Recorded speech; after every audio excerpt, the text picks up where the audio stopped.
तो ये मोहम्मद साहब की जो जर्नी है, ठीक है, हमने बिल्कुल नहीं सोचा था कि ऐसे होने वाली है। हमने सोचा था कोई होगा, क्या बोलते हैं, किसी बड़े खानदान में कोई पैदा हुआ होगा, शूरवीर उस टाइप का होता है ना एक, ठीक है, राजकुमार टाइप का। तो हमने ऐसा सोचा नहीं था यार, इतनी मतलब परेशानियां, इतनी दिक्कतें का सामना करना पड़ा। हेलो गाइस, मेरा नाम है शिवम, मेरा नाम है अनु। भाई मोहम्मद सबके लिए, ठीक है, 8 पार्ट पे हम आ चुके हैं ये जर्नी में, ठीक है। तो अब नेक्स्ट पार्ट देखते हैं। मुझे थोड़ा सा जुकाम है तो देख लेना, छींक भी गया है, तो वीडियो को स्टार्ट करते हैं। अस्सलाम वालेकुम दोस्तों, कैसे हो? उम्मीद है कि सब खैरियत से होंगे। अल्लाह आप लोगों को ऐसे ही खुश रखे। सरकार दो आलम सल्लल्लाहु अलैहि वसल्लम की पूरी जिंदगी पर बनने वाली वीडियो सीरीज जिसका नाम मोहम्मद सबके लिए है सल्लल्लाहु अलैहि वसल्लम, उसका ये 8वां हिस्सा यानी पार्ट 8 है। थोड़ा हम रिकैप कर लेते हैं कि हमने 7वें हिस्से में क्या सुना। हमने 7वें हिस्से में सुना कि हजरत आमिना के इंतकाल के बाद हुजूर पाक सल्लल्लाहु अलैहि वसल्लम को उनके दादा अब्दुल मुत्तलिब ने संभाला, उनका ख्याल रखा। दादा अपने पोते से बेहद मोहब्बत करते थे, लेकिन अल्लाह ने दादा को भी अपने पास बुला लिया। उस वक्त हुजूर पाक सल्लल्लाहु अलैहि वसल्लम की उम्र 8 साल थी।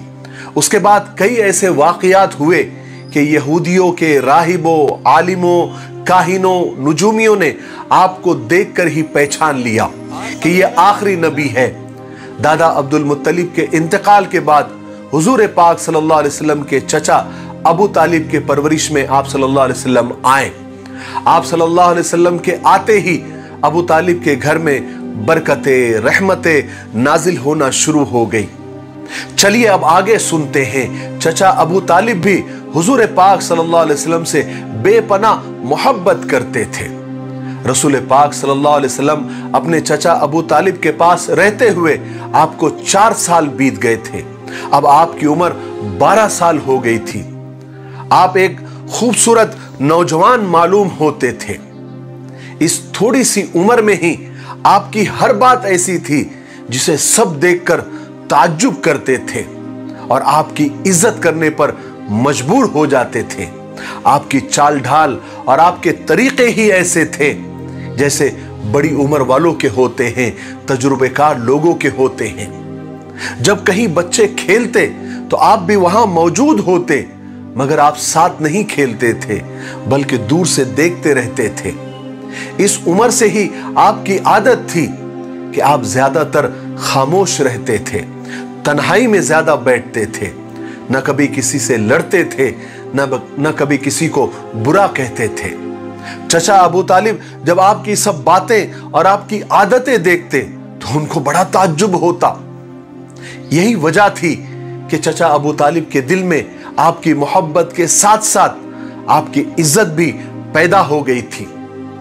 अब चचा अबू तालिब जब भी आपसे बात करते तो इस तरह बात नहीं करते जैसे आम बच्चों से बात की जाती है, बल्कि उस तरह बात करते जैसे बड़े और तजुर्बेकार आदमी से बात की जाती है।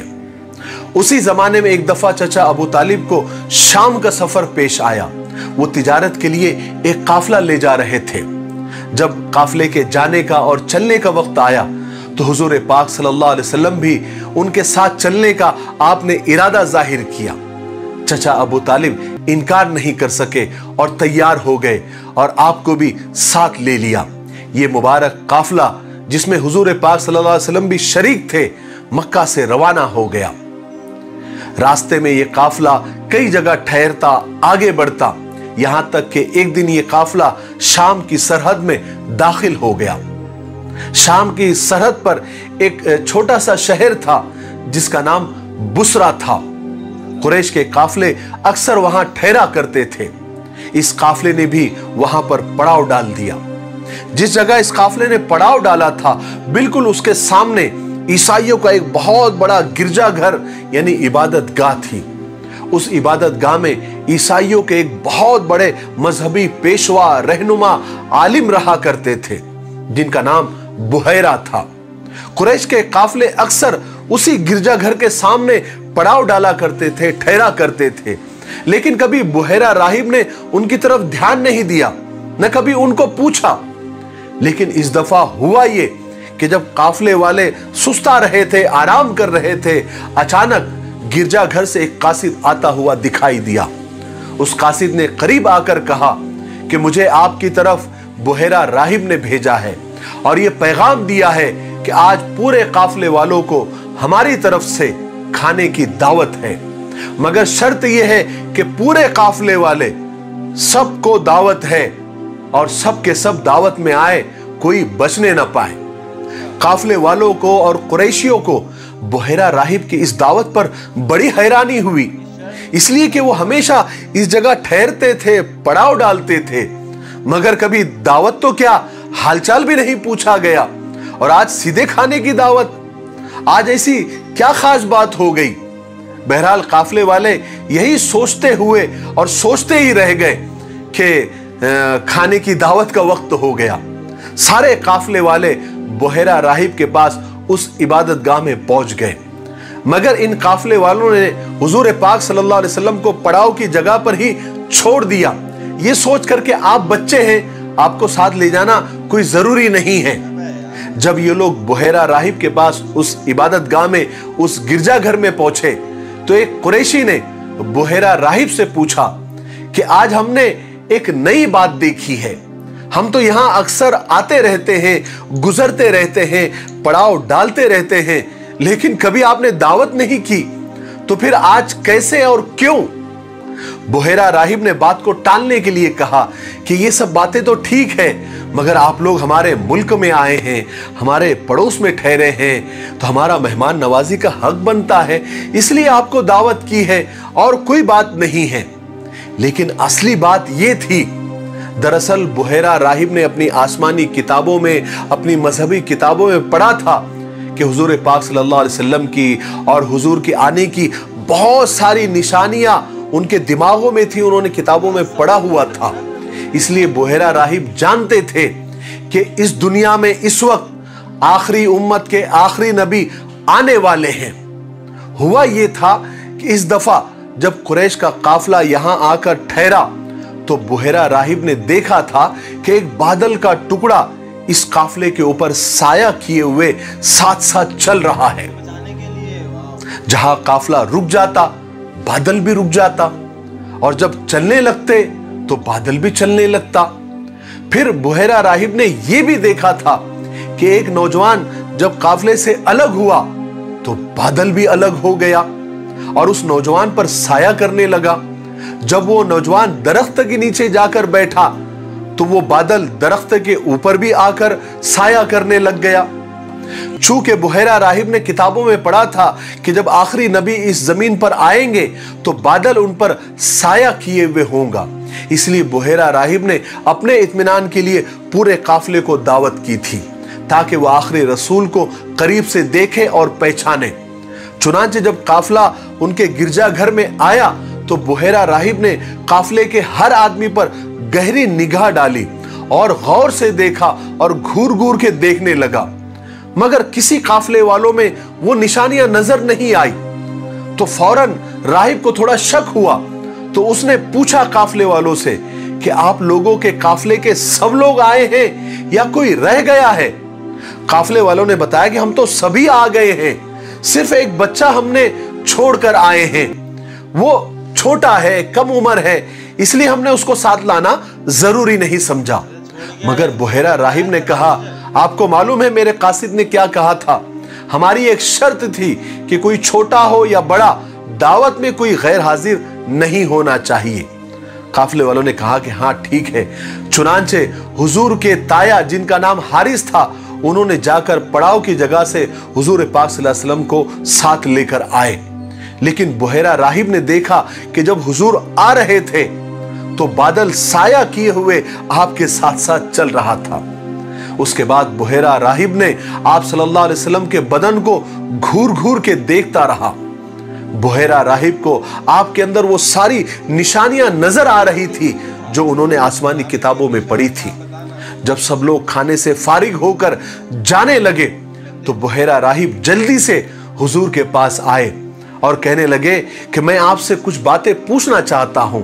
आपको लात और उज्जा की कसम, ये उनके खुदाओं के नाम थे, उनकी कसम दी, आप मेरी बातों का जवाब दे दीजिए। जब बुहैरा राहिब ने लात और उज्जा की कसम दी जो मुशरिकीन के खुदा थे, तो हुजूर पाक सल्लल्लाहु अलैहि वसल्लम ने फरमाया कि तुम लात और उज्जा के नाम पर मुझसे कुछ न पूछो, मैं किसी बात का जवाब नहीं दूंगा।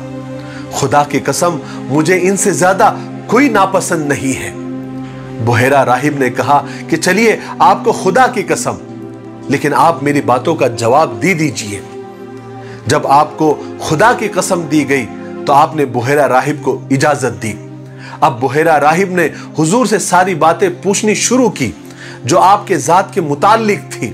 बुहैरा राहिब ने आपके आदात, आपके मिजाज, आपकी रूटीन लाइफ, आपके सोने जागने उठने बैठने से मुताल्लिक सवालात किए और आप सल्लल्लाहु अलैहि वसल्लम बुहैरा राहिब की सारी बातों का जवाब देते रहे। बुहैरा राहिब आपकी सारी जवाबात को सुनता, आपके आंसर को सुनता और आपके जवाब को और किताब में लिखी हुई बातों को मैच करता था और दिल में उस बात की तस्दीक करता था कि ये सही कह रहे हैं। बुहैरा राहिब ने जब आपकी मोहर नबूवत देखी जो आपके कंधों के बीच में थी, तो बुहैरा राहिब ने नबूवत की जियारत करते ही मोहर नबूवत को बोसा दिया।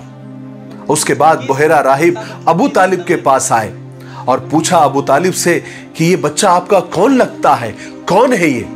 तो अबू तालिब ने जल्दी से कहा कि ये मेरा बेटा है। जब अबू तालिब ने कहा कि ये मेरा बेटा है, तो बुहैरा राहिब कहने लगा, नामुमकिन है, इम्पॉसिबल है कि इनका बाप जिंदा हो। अबू तालिब को तो बहुत हैरत हुई, तो उन्होंने कहा कि नहीं नहीं, ये मेरे भाई का बेटा है। बुहैरा राहिब ने पूछा कि इनके बाप का इंतकाल कब हुआ? तो अबू तालिब ने कहा कि उनका उसी वक्त इंतकाल हो गया था जब ये पेट में थे। तो बुहैरा राहिब ने पूछा कि इनकी मां का इंतकाल कब हुआ था?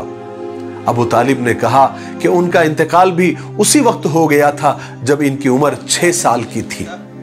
तब बुहैरा राहिब ने कहा कि आप सच कहते हो, आपका एक एक जुमला, एक एक बात सही है, 16 आने सच है।